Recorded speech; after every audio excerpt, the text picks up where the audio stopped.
Good morning everyone, welcome to exam orbit classes. तो कैसे हैं आप सभी? आई होप आप सभी बहुत अच्छे होंगे फ्रेंड्स।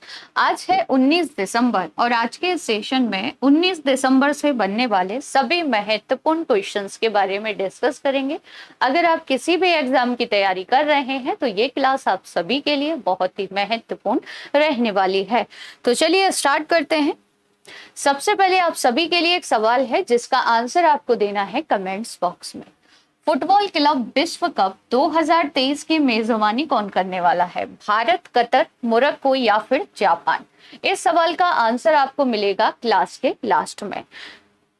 तो डिस्कस करते हैं फर्स्ट क्वेश्चन आज के सेशन का। मिसेस वर्ल्ड 2022 का जो खिताब है ये किसने जीत लिया है? बहुत ही महत्वपूर्ण क्वेश्चन है।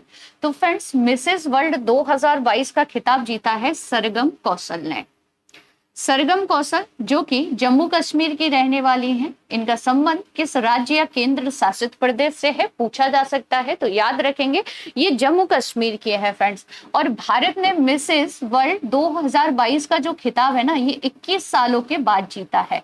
इससे पहले भारत ने यह खिताब 2001 में जीता था फ्रेंड्स। कब? तो याद रखेंगे आप सभी कि इससे पहले भारत ने यह खिताब 2001 में जीता था। और 2001 में यह खिताब किसने जीता था? तो इनका नाम बहुत महत्वपूर्ण है। इनका नाम है अदिति गोवत्री कर। याद रखेंगे आप सभी, 2001 में इन्होंने ही भारत को यह खिताब दिलाया था। अब डिस्कस कर लेते हैं लेटेस्ट करंट अफेयर। तो देखिए, किस भारतीय महिला ने मिस एलिट वर्ल्ड का खिताब जीता है? तो इनका नाम है दीप सुप्रियम, जिन्हें आप सभी पिक में देख सकते हैं। मिस दीवा यूनिवर्स 2022 का जो खिताब है ये किसने जीत लिया है? तो इनका नाम है दिविता राय, जिन्हें आप सभी पिक में देख सकते हैं। आगे डिस्कस करेंगे कि किसने मिस इंडिया वर्ल्ड 2022 का खिताब अपने नाम किया? सिनी शेट्टी ने। मिस इंडिया वर्ल्ड वाइड 2022 जीता था यूके की खुशी पटेल ने। मिस वर्ल्ड 2021 का जो खिताब है ये पोलैंड की कैरोलिना विलावस्का ने जीता है। 70वीं मिस यूनिवर्स 2021 का जो खिताब है ये किसने जीता है? तो फ्रेंड्स, इनका नाम याद रखेंगे, हन्ना संधू। तो ये कुछ महत्वपूर्ण खिताब थे, यहाँ से आपसे एग्जाम में क्वेश्चन पूछे जा सकते हैं। फ्रेंड्स, अगर आप लोग पहली बार चैनल पर विजिट कर रहे हैं तो चैनल को सब्सक्राइब कर लीजिएगा, साथ ही बेल आइकन दबाना बिल्कुल ना भूलें, जिससे आप सभी को जो क्लास का नोटिफिकेशन है वो सबसे पहले मिल जाएगा। इस क्लास की पीडीएफ मिलेगी टेलीग्राम चैनल पर, जिसकी लिंक डिस्क्रिप्शन बॉक्स में दी गई है। बढ़ते हैं अगले सवाल की ओर। किस देश ने 2025 के बाद बनने वाले नए घरों के लिए सोलर पैनल को अनिवार्य कर दिया है? तो फ्रेंड्स, ये जो निर्णय है ना, जापान गवर्नमेंट के द्वारा लिया गया है। जापान गवर्नमेंट ने कहा है कि 2025 के बाद जो घर वहां पर बनाए जाएंगे, खासकर टोक्यो किसकी राजधानी है? तो जापान की राजधानी है। तो फ्रेंड्स, नए घरों के लिए सोलर जो पैनल होते हैं ये अनिवार्य कर दिए गए हैं जापान गवर्नमेंट के द्वारा। आगे डिस्कस कर लेते हैं जापान के बारे में। तो देखिए, मैप में आप सभी जापान की लोकेशन देख सकते हैं फ्रेंड्स। ये है जापान।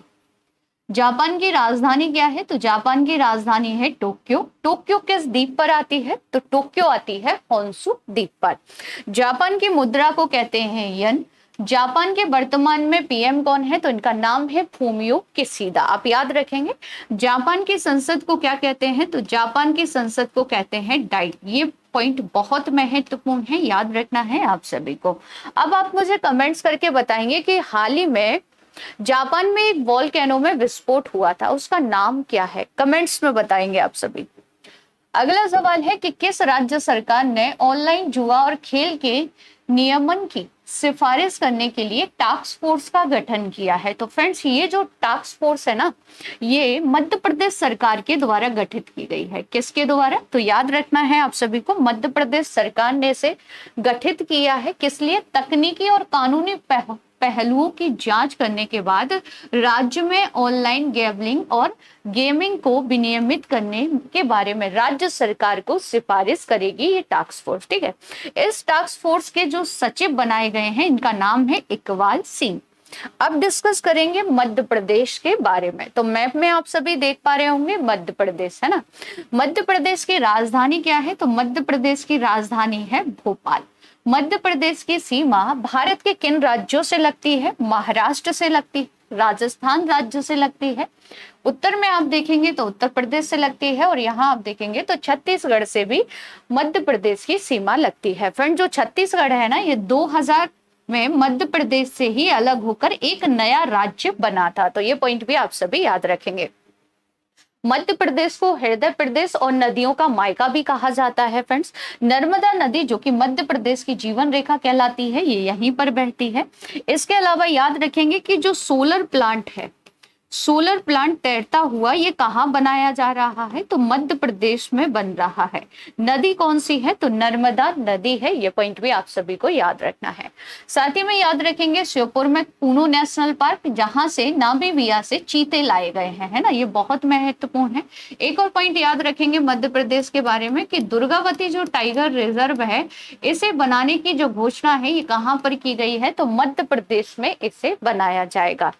आगे बढ़ते हैं।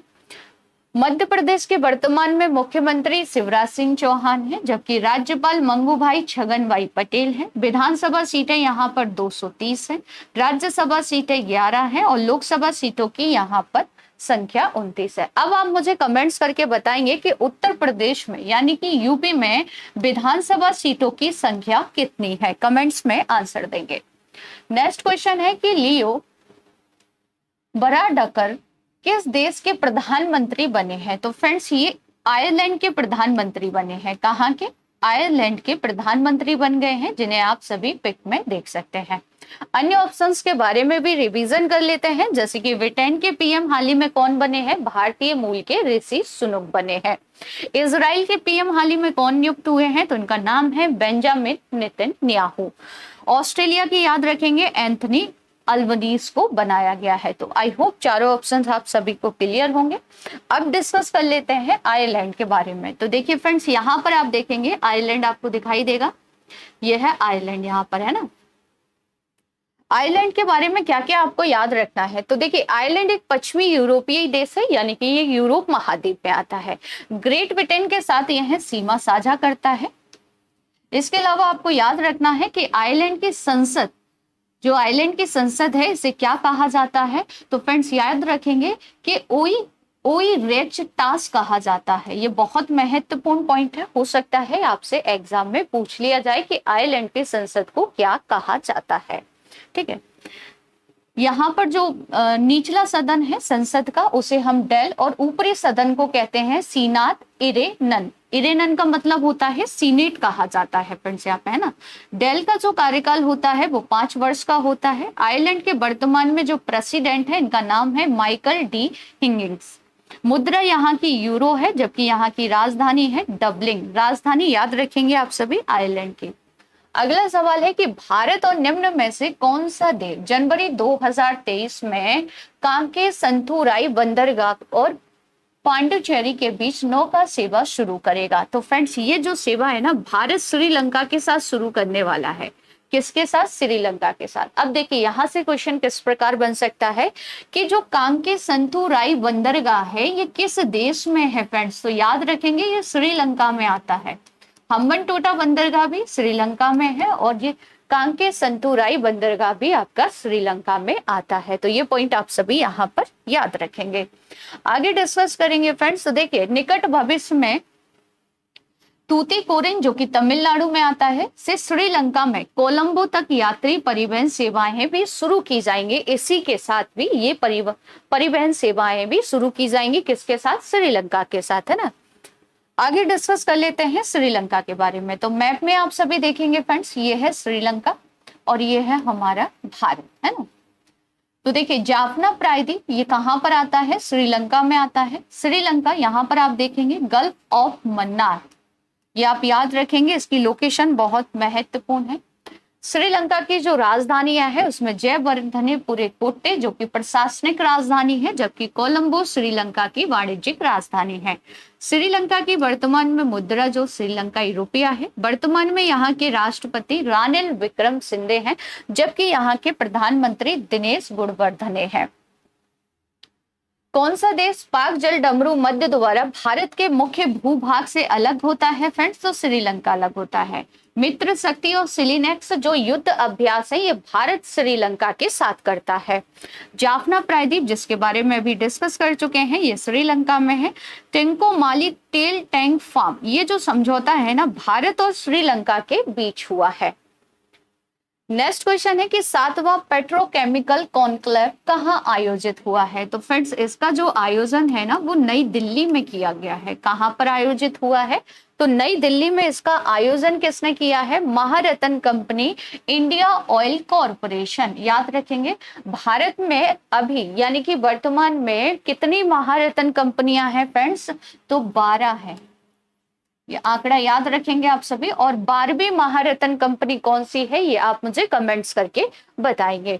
इसका जो उद्देश्य है वो विभिन्न पेट्रोकेमिकल हितधारकों को क्षेत्र के साथ अवसरों और चुनौतियों पर विचार विमर्श करने के लिए एक व्यापक मंच प्रदान करना है। ठीक है, इस कॉन्क्लेव की जो थीम है वो भारत का पेटकेम फ्यूचर सस्टेनेबल और आत्मनिर्भर है। आगे डिस्कस करेंगे कि रक्षा सचिव गिरिधर अरमाने ने कहां पर पहले तटीय सुरक्षा सम्मेलन का उद्घाटन किया? तो ये जो सम्मेलन है ना चेन्नई तमिलनाडु में हुआ था। पूर्व राष्ट्रपति रामनाथ कोविंद ने 59वें अखिल भारतीय आयुर्वेद महासम्मेलन का जो उद्घाटन है 2022 में ये उज्जैन में किया था। रक्षा मंत्री राजनाथ सिंह ने भारतीय तटरक्षक बल के 39वें कमांडर सम्मेलन 2022 का उद्घाटन कहां पर किया था? तो ये नई दिल्ली में किया गया था।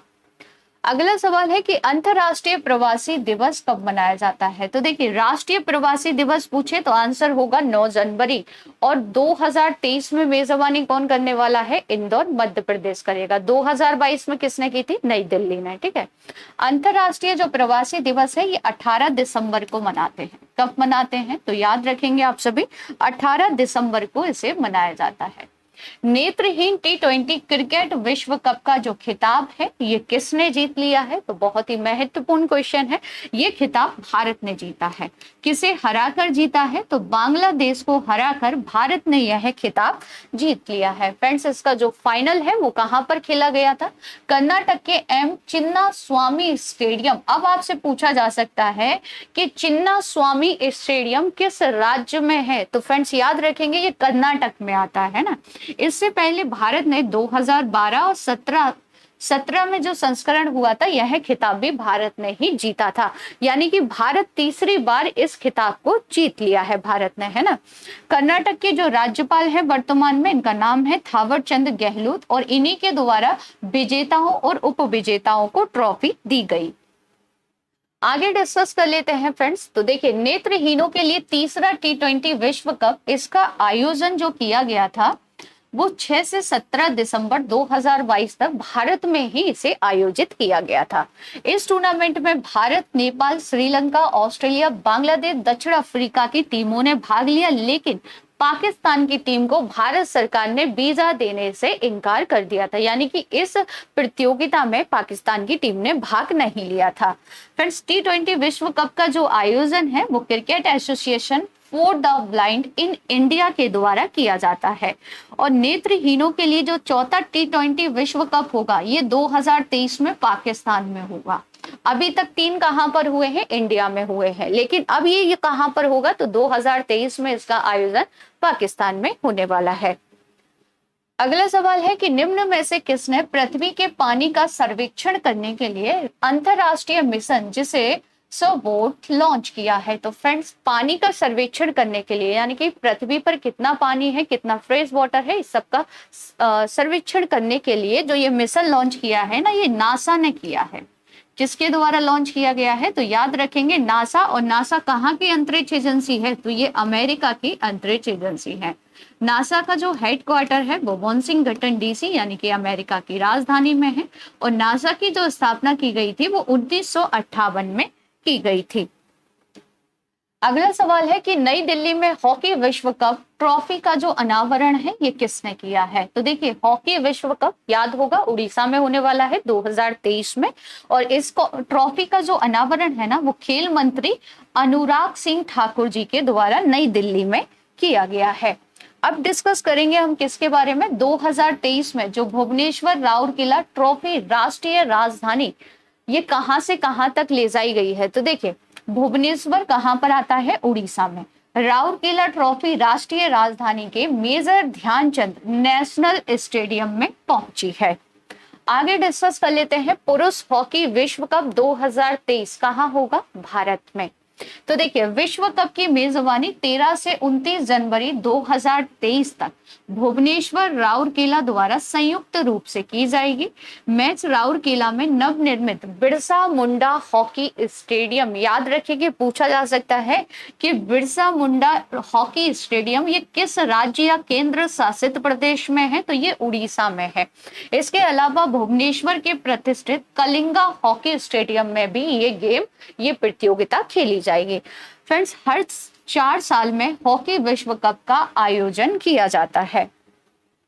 हॉकी पुरुष विश्व कप 2023 की टीमें कौन सी हैं और भारत किस टीम में है। तो देखिए पूल ए में आएगा ऑस्ट्रेलिया, अर्जेंटीना, फ्रांस, दक्षिण अफ्रीका। पूल बी में आएगा Belgium, Germany, Korea, Japan. Pool C में आएगा नीदरलैंड, न्यूजीलैंड, मलेशिया और चिली। पूल डी में आता है भारत, इंग्लैंड, स्पेन और वेल्स। तो ये टीमें हैं जिनकी भी घोषणा कर दी गई है। क्लास की शुरुआत में जो क्वेश्चन मैंने आपसे पूछा था इसका सही आंसर है ऑप्शन सी मोरक्को, यानी कि फुटबॉल क्लब विश्व कप 2023 की मेजबानी किसे सौंपी गई है, मोरक्को को सौंपी गई है।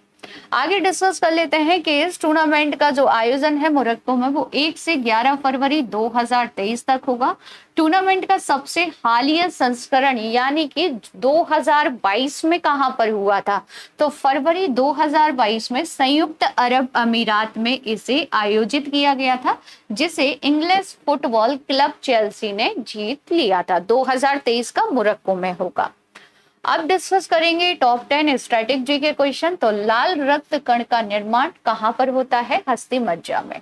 शरीर का ताप नियंत्रण होता है हाइपोथैलेमस ग्रंथि से।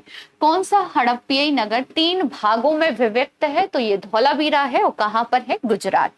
किस अनुच्छेद में नियंत्रक एवं महालेखा परीक्षक की नियुक्ति का उल्लेख किया गया है, आर्टिकल 148 में। थल सेना दिवस कब मनाते हैं, 15 जनवरी को।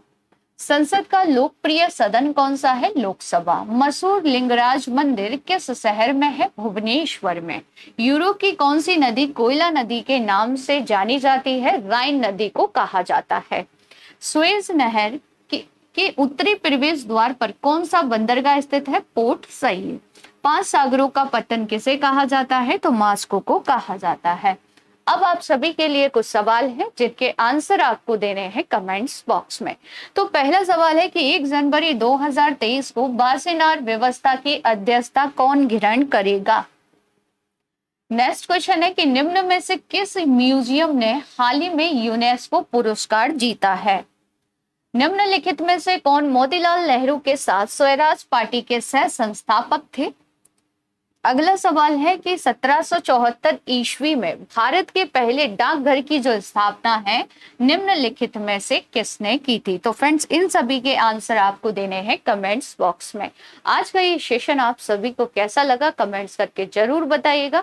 अगर क्लास अच्छी लगी हो तो क्लास को ज्यादा से ज्यादा शेयर कीजिएगा, लाइक कीजिएगा और चैनल को सब्सक्राइब जरूर कर लीजिएगा।